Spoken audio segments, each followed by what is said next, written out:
नमस्कार, exam happy by Jharkhand channel में आपका स्वागत है। तो दोस्तों जुड़ चुका हूं मैं यहाँ पर आप सभी सहायक अध्यापकों के टॉप इम्पोर्टेंट क्वेश्चंस को लेकर के। तो आपको हम बताते चले, यदि झारखंड में आकलन परीक्षा में 101% सफलता पाना चाहते हैं तो यहाँ पर बैचेज चलाई जा रही है जो कि जुलाई से ही स्टार्ट है और सारे नोट्स और पीडीएफ आपके जैक मॉडल पाठ्यक्रम पर बनाए गए हैं। तो आपको हम बता दें, रीजनिंग आपके लिए बहुत ही महत्वपूर्ण सेक्शन होगा आपके लिए। यदि आप 1 to 5 में है तो 20 मार्क्स के रीजनिंग पूछे जाएंगे और 6 to 8 में है तो 25 मार्क्स के रीजनिंग पूछे जाएंगे। तो देखिए, अब तक हमारे चैनल पर यहाँ पर पूरे सब सब्जेक्ट के लिए जुड़ने चाहते हैं और आप लाइफ टाइम तक पढ़ना चाहते हैं तो 501 रुपये लिए जा रहे थे, लेकिन अभी सब पढ़े और सब आकलन पास करे, इसके तर्ज पर हमारे यूट्यूब टीम ने आप सभी को एक ऑफर दिया है। यानी 501 रुपये वाले कोर्सेज आपको यहाँ पर 351 रुपये में मिल जाएंगे, जिसमें सभी सब्जेक्ट का नोट्स, पीडीएफ, जैक मॉडल पाठ्यक्रम पर आधारित सारे प्रश्न जो कि जैक की तरफ से रिकमेंडेड किए गए हैं और यहाँ पर विभिन्न राज्यों में और झारखंड राज्य में जो जेएसएससी में रीजनिंग से अब तक पूछे गए हैं उन सभी प्रश्नों का सेट भी आपको दिया जा रहा है। और यदि आप चाहते हैं कि केवल रीजनिंग का ही हम पढ़ें, केवल रीजनिंग का ही नोट्स आपको चाहिए जिससे कि 20 में 20 और 25 में 25 आ जाए, तो आपको मात्र 50 रुपये में रीजनिंग का नोट्स मिल जाएगा। तो आप देख लीजिए, आपको सारे सब्जेक्ट के लिए जुड़ना है या केवल रीजनिंग के लिए। तो केवल रीजनिंग का नोट्स चाहिए तो वो सारा नोट्स भी आपको यहाँ पर अवेलेबल है, वो आपको मिल जाएगा मेरे प्यारे शिक्षक बंधु। तो आप जल्दी करेंगे और हमारे मोबाइल नंबर को देख रहे हैं, यहाँ पर देख करके आप कॉल कर लेंगे और यहाँ से सारे नोट्स जो कि आपका हाथ से बने हुए हैं वो आप ले करके पढ़ सकते हैं, जो कि 101% सफलता गारंटी देगा। तो चलिए चलते हैं रीजनिंग के महत्वपूर्ण प्रश्न की ओर। दिए गए विकल्प में से संबंधित शब्द चुनिए। देखिए, रीजनिंग का ये सभी अब जो है आपको MVVI क्वेश्चंस आपको मिलने लगे हैं, जो आपको झारखंड में जितने भी एग्जाम हुए हैं उसमें जो रीजनिंग से आए हैं वो प्रश्न हम आपको करवा रहे हैं। ठीक है, तो ये प्रश्न आपका जो है वो झारखंड फॉरेस्ट गार्ड में आया हुआ था। तो शिक्षक बंधु, आपको हम बता दें, आपके लिए रीजनिंग यहाँ जो है अभी 25 नंबर का है, यानी रीजनिंग से प्रश्न रहेगा ही रहेगा। तो आपको 25 में 25 और 20 में 20 रीजनिंग लाना है। तो आपको यहाँ पर पूरे इंपॉर्टेंट सेक्टर का नोट्स बना दिया गया है, पीडीएफ बना दिया गया है। आप ऑनलाइन इसको परचेज करके पढ़ सकते हैं और मैं तो 101% आपको दावा देता हूं कि आप इसको पढ़ने के बाद यहाँ से 20 में 20 और 25 में 25 ला सकते हैं। अब हम आपको बता दें, पूरा यदि क्लास से जुड़ना है तो आपके लिए तो 501 रुपये चल ही रहे हैं, लेकिन केवल यदि रीजनिंग का नोट्स यदि आपको चाहिए, केवल नोट्स, ठीक है, और नोट्स केवल चाहिए रीजनिंग का, तो आप यहाँ से परचेज कर सकते हैं 50 रुपीज़ में। कितने रुपीज़ में? केवल रीजनिंग यदि चाहिए तो आप 50 रुपये में ये पूरे नोट्स लेकर के पढ़ सकते हैं और यहाँ से पूरी तैयारी रीजनिंग की कर सकते हैं और 25 में 25 और 20 में 20 प्राप्त कर सकते हैं, क्योंकि इसमें विभिन्न राज्यों में जो यहाँ पर आपका रीजनिंग से पूछा गया है वो प्रश्न को भी हमने शामिल कर दिया है। तो अब आपकी पारी है और यहाँ से लेकर के आप देखिए 25 से 25 लाते हैं तो बहुत ही अच्छा मार्क्स आपका आ जाएगा और आप यहीं से केवल रीजनिंग से ही पास कर जाइएगा। तो रीजनिंग लेकर के जरूर पढ़ लीजिएगा, इसका नोट्स अवेलेबल है, तैयार है, सारा बन गया है। अब केवल यहाँ जो राज्य में आपके हुए हैं उसका प्रश्न पत्र हम आपको दे रहे हैं। ठीक है, तो चलिए बताइएगा कि यहाँ पर जो है समय है ना, क्या है आपका, देखिएगा समय है, ठीक है, समय है, समय के साथ जुड़ा हुआ है सेकेंड है, तो आवृत्ति है, तो आवृत्ति के साथ क्या जुड़ेगा आपको बताना है। हर्ट्ज जुड़ेगा, पास्कल जुड़ेगा, ओम जुड़ेगा या जूल जुड़ेगा, क्या होगा? ठीक है, तो देखिए इसका राइट आंसर ए होगा। आपको हम बता देते हैं यहाँ पर कि जिस तरह से आप देखिएगा, समय का मात्रक क्या होता है? सेकेंड होता है, समय को सेकेंड में मापा जाता है। उसी तरह जो हमारी आवृत्ति होती है, तो आवृत्ति का मात्रक हर्ट्ज जो होता है, क्या होता है? हर्ट्ज जो होता है, जिसको हम लोग HZ लिखते हैं। ठीक है, तो समय को यदि सेकेंड में मापा जाता है तो आवृत्ति को किस में मापा जाएगा? हर्ट्ज में मापा जाएगा, जो कि ऑप्शन ए है। इसका राइट आंसर इसलिए ए होगा। आप लोग यदि विज्ञान के विद्यार्थी हैं तो यहाँ पर देखेंगे कि आप लोगों को यहाँ पर आवृत्ति का मात्रक पढ़ना है। देखिए, यहाँ पर नोट्स बना दिया गया है आपके लिए, जो हमारे साथ जुड़े हुए हैं उनको सभी को नोट्स भी मिल रहा है, तो आप सभी को बना दिया गया है। जिस प्रकार यहाँ पर देखेंगे, जिस प्रकार समय का मात्रक सेकेंड होता है उसी प्रकार आवृत्ति का मात्रक हर्ट्ज जो होता है, यानी आवृत्ति जहाँ था वहाँ हर्ट्ज भराएगा। ठीक है, चलिए अगला प्रश्न हम लोग देखेंगे। यहाँ पर अगला प्रश्न है आपका ACE अनुपात 1:3:5 और DFG बराबर का होगा वो आपको निकालना है। ठीक है, 4 6 7 होगा, 6 4 2 होगा, 6 8 1 होगा या 5 3 2 होगा, क्या होगा आपको बताना है। ये भी आपको जो आपका JSSC सीजीएल उसमें आया हुआ प्रश्न है, ठीक है, उसमें ये प्रश्न आपका आया हुआ है झारखंड में, ठीक है। अब चलिए देखते हैं कि ये बनता कैसे है।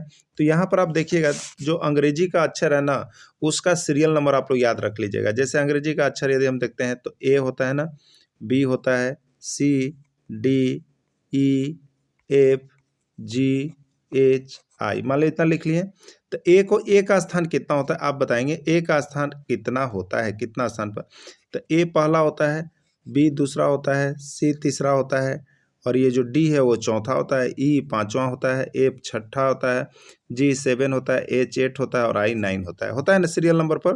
तो अब देखिए यही चीज़ आपको दिया हुआ है, ए सी ई, देखिए कितना दिया हुआ है, ए सी ई बराबर कितना दिया हुआ है, 1 3 5। तो देखिए ए का स्थान कितना है, पहला है, सी का स्थान देखिए कितना है, तीसरा है, और ई का स्थान देखिए कितना है, पांचवा। तो ये जो प्रश्न जुड़ा हुआ है किससे जुड़ा हुआ है, तो अंग्रेजी वर्णमाला के यहाँ पर संख्या के आधार पर कि ए किस नंबर पर आता है, तो ए पहला नंबर पर आता है, सी किस नंबर पर आता है तो तीसरा नंबर पर आता है, ई किस नंबर पर आता है पांचवा नंबर पर आता है, ठीक है। तो अब हमको किसका यहाँ पर डिसीजन करना है, तो डी एफ जी को क्या लिखा जाएगा, ये हमसे पूछा गया था, ठीक है। तो डी का स्थान देखिए आपको यहाँ भी आपने लिखा है ना, कितना स्थान पर है, चौथा है।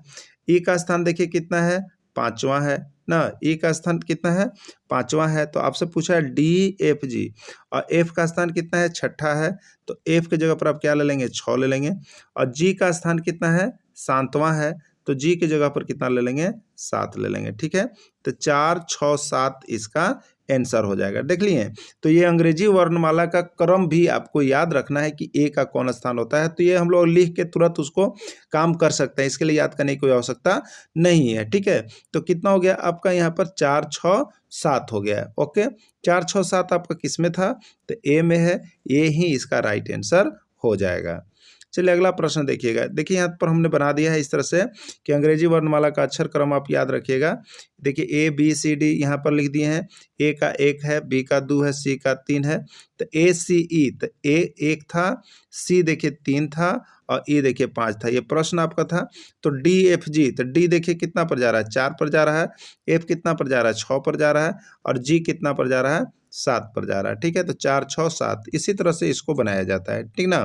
देखिए अभी तक यदि आप नोट्स लेकर नहीं पढ़ रहे हैं यहाँ से, तो ये आपका जैक मॉडल पाठ्यक्रम पर आधारित नोट्स है, जैसा जैक की तरफ से सिलेबस रीजनिंग का दिया गया है। तो रीजनिंग में आपको बहुत ही ज़्यादा स्कोर आ सकता है, 20 में 20 और 25 में 25। तो यदि अभी तक नोट्स परचेज नहीं किए रीजनिंग का, तो अभी के अभी तुरंत मोबाइल नंबर आपको दिया गया है, उस पर कॉल कीजिए और यहाँ से सारे रीजनिंग केवल 50 रुपीज़ में आप यहाँ से प्राप्त कर सकते हैं। रीजनिंग में बताइए 50 रुपये में आपको 20 मार्क्स मिल रहे हैं, जो कि बहुत ही कम है, और सारे जैक मॉडल पर है, इसलिए अभी के अभी जुड़ जाएंगे, ठीक है। चलिए अब देखिएगा यहाँ पर, अब यहाँ अगला है, दिए गए विकल्प में से विषम शब्द चुनिए। दिए गए विकल्प में से विषम शब्द चुनिए, पीतल, इस्पात, कांसा या चांदी। क्या होगा इसमें विषम। विषम का देखिए कहने का मतलब होता है कि इन तीनों में कौन अलग है। सब इस 4 को ऑप्शन है ना यहाँ, तो इस चारों में 3 को जो एक जैसा होगा, एक गुण पर आधारित होगा, लेकिन चौथा कोई एक ऐसा होगा जो उस गुण पर आधारित नहीं होगा। तो कौन है आपको ढूंढना है, ठीक है। तो देखिए यहाँ पर पीतल, इस्पात और कांसा आप सभी जानते होंगे, आप सभी जानते होंगे, यदि नहीं जानते तो जानना है कि मिश्र धातु क्या होता है, मिश्र धातु, जिसको हम लोग कहते हैं एलॉयज। क्या कहते हैं, एलॉयज। ये क्या होता है, तो इसमें 2 या 2 से अधिक धातु जब आपस में मिलकर एक नए पदार्थ का निर्माण करते हैं तो उसको हम लोग कहते हैं मिश्र धातु, ठीक है। तो देखिए पीतल जो है वो 2 या 2 से अधिक धातुओं से मिलकर के बना हुआ है पीतल, ठीक है। तो इसको हम लोग देखते हैं कॉपर और जिंक से मिलकर बना है, यानी 2 धातु कॉपर और जिंक से मिलकर बना है। इस्पात भी देखेंगे तो Fe है प्लस क्रोमियम है प्लस Sn है, ये भी 2 से अधिक धातु से मिलकर बना हुआ है। उसी तरह से कांसा की बात करेंगे तो कांसा जो है Cu और Sn से मिलकर बना हुआ है। लेकिन चांदी की यदि बात करेंगे तो ओनली फॉर चांदी है, ये एक धातु है, ठीक है। तो इस तरह से आपने यहाँ पर देखा कि आपका पीतल जो है मिश्र धातु है, इस्पात जो है मिश्र धातु है, कांसा जो है मिश्र धातु है, जबकि चांदी जो है एक धातु है। तो इसमें कौन सबसे अलग हुआ, डी नंबर। ये 3 को जो है एक जैसे हैं, लेकिन डी सबसे अलग है, तो जो अलग है उसी को यहाँ पर चुनना रहता है। तो इसका राइट आंसर डी होगा, वो हो जाएगा आपका चांदी। देखिए नोट्स बना हुआ है, यहाँ पर आप सभी जो परचेज कर रहे हैं अभी कभी जुड़िएगा, नहीं जुड़िएगा तो 50 रुपये चलते ज़िंदगी और पछतावा रह जाएगा। पीतल, कांसा और इस्पात ये सभी तीनों मिश्र धातु है, जबकि चांदी एक धातु है, अतः चांदी इन तीनों से भिन्न है। अब बताइए कि ये सीजीएल परीक्षा में पूछा गया था, कितना आसान प्रश्न था। तो आपका तो यहाँ पर आकलन परीक्षा है, आपके लिए और आसान हो जाएगा। ठीक है, चलिए देखिएगा, विषम शब्द चुनिए। रात दिन, उत्तर दक्षिण, अमीर धनी, आकाश पाताल, इसमें कौन विषम शब्द है या कौन सबसे अलग है आपको बताना है। ठीक है, चलिए विषम शब्द का मतलब अभी हमने आपको बता दिया था कि ये 4 जो ऑप्शन है उसमें 3 एक जैसे होंगे लेकिन एक सबसे अलग होगा। उसको कौन सा है, चलिए उसको चेक करते हैं हम लोग। ठीक है, तो चेक करने पर हमें क्या मिला, देखिए रात और दिन ये क्या है, विलोम शब्द है। ये क्या है, विलोम शब्द है, विपरीतार्थक शब्द है। ठीक है, उत्तर और दक्षिण की बात करेंगे तो ये भी विलोम शब्द है। ये भी कौन सा शब्द है, विलोम शब्द है। और आकाश और पाताल की बात करेंगे तो ये भी आपका विलोम शब्द है। लेकिन एक यहाँ पर जो है वो अलग है, इसमें देखिएगा अमीर और धनी, अमीर और धनी, तो ये क्या है, समानार्थी शब्द है। ये क्या है, समानार्थी शब्द है, एक जैसे ही शब्द है। अमीर को क्या कहा जाता है, धनी भी कहा जाता है। यह जो है विलोम शब्द नहीं है, यह जो है विपरीतार्थक शब्द नहीं है। तो पहला हो गया विलोम शब्द, बी नंबर हो गया विलोम शब्द और डी नंबर हो गया विलोम शब्द। ये तीनों एक जैसे हैं, लेकिन सी नंबर जो है वो सबसे अलग है, और जो सबसे अलग है वही जो है उसका आंसर होगा, वही सबसे विषम हो गया। इसलिए अमीर और धनी, यानी इसका राइट आंसर क्या हो जाएगा मेरे प्यारे शिक्षक बंधु, इसका राइट आंसर हो जाएगा सी। ठीक है, चलिए बहुत सा प्रश्न आप लोग सही कर रहे होंगे, और जब भी क्लासेस चलती है तो आप जरूर इसको एक बार देख लिया कीजिए, और दिक्कत होता है तो फ़ोन करने की भी आपको सुविधा यहाँ पर दी गई है। तो आप पूरे क्लासेज के लिए ही जुड़ेंगे तो वो सबसे बेस्ट होगी, क्योंकि आपको सारे क्लासेज का नोट्स यहाँ से मिल रहा है, जैक मॉडल पाठ्यक्रम पर आधारित, जो कि आपको जैक की तरफ से दिया गया है। ठीक है, चलिए अगला देखिएगा, निम्न अनुक्रम में बाएं से 18वां अक्षर के दाएं और छठा अक्षर कौन होगा। ठीक है, अनुक्रम दिया गया है, ए से लेकर के जेड तक लिखा हुआ है। ठीक है, अब देखिएगा इसमें ए होगा, बी होगा, सी होगा या डी होगा, क्या होगा। देखिए इसका नोट्स तो पहले से ही आपको दे दिया गया है, लेकिन अब इम्पोर्टेंट क्वेश्चन जो आए हुए हैं उसको यहाँ पर करवाया जा रहा है। तो ये देखिए ये पुलिस एग्जाम में आया हुआ है ना, ये पुलिस परीक्षा में आया हुआ था। ठीक है, अब देखिएगा यहाँ पर तो आपसे पूछा क्या गया है, ध्यान दीजिएगा। देखिए जब अंग्रेजी वर्णमाला लिखते हैं ना, तो इधर से हम चलेंगे तो इसको बाएं से कहेंगे, इधर से चलेंगे तो बाएं से। ठीक है, लेकिन इधर से जब चलेंगे तो इसको कहेंगे दाएं से, याद रखिएगा। इसको कहेंगे तो किधर से चलेंगे, दाएं से। ठीक है, मतलब जेड तरफ से इधर देखेंगे तो दाएं से चल रहे हैं, दाएं से चल रहे हैं, और ए तरफ से देखेंगे तो बाएं से चल रहे हैं। ठीक है, तो आपसे क्या कहा है, निम्न अनुक्रम में बाएं से 18वां अक्षर। तो देखिए यहाँ पर जो शुरू बार आपको कहेगा ना, वही काम आपको करना है स्टार्टिंग। ठीक है, तो बाएं से 18वां अक्षर, तो बाएं से 18वां अक्षर की आप चलिएगा। तो 18वां अक्षर देखिए यहाँ पर 1 2 3 4 5 6 7 8 9 10 11 12 13 14 15 16 17 18 है। बाएं से 18वां अक्षर के दाएं, तो अभी ये जो 18वां अक्षर इसका बाएं कौन हुआ, इधर हुआ, और इसका दाएं कौन हुआ, इधर हुआ। ठीक है, ये बाएं हो गया और ये दाएं हो गया। तो दाएं बोल रहा है 18वां अक्षर, क्या बोल रहा है, दाएं 18वां अक्षर के दाएं छठा अक्षर। तो फिर चलिए 1 2 3 4 5 6 छठा अक्षर, तो कितना पर आ रहा है, एक्स पर आ रहा है। तो एक्स हो गया आंसर। तो ये तो देखने का तरीका हुआ, लेकिन आप एक ट्रिक को भी याद रख लीजिए। ठीक है, याद रखिएगा हमेशा एक दूसरे के अपोजिट, यानी बाएं से दाएं कहा जाएगा। देखिए याद रखिए, बाएं से दाएं कहा जाए या दाएं से बाएं कहा जाए ना, तो दोनों अक्षर को जोड़ दीजिए जो आपको कहा जा रहा है स्थान। इसमें स्थान क्या कहा जा रहा था आपसे, तो स्थान आपसे कहा जा रहा था 18वां, और स्थान कहा जा रहा था छठा। तो 18 और 6 कितना हो गया, 24। तो 24वां अक्षर की ओर आप सीधे चले जाइएगा। ठीक है, 24वां अक्षर के आप चले जाइएगा, किधर से जाइएगा, बाएं से जाइएगा या दाएं से जाइएगा, ध्यान रखिए। तो जो शुरू बार कहा गया है वो उधर से जाइएगा। तो शुरू बार आपको बाएं से कहा है तो बाएं से देखिए, तो बाएं से, तो इधर चल रहे हैं तो इधर से चलेंगे तो बाएं से हो गया, और इधर से चलेंगे तो दाएं से हो गया। ठीक है, तो बाएं से 24वां अक्षर याद रखिएगा।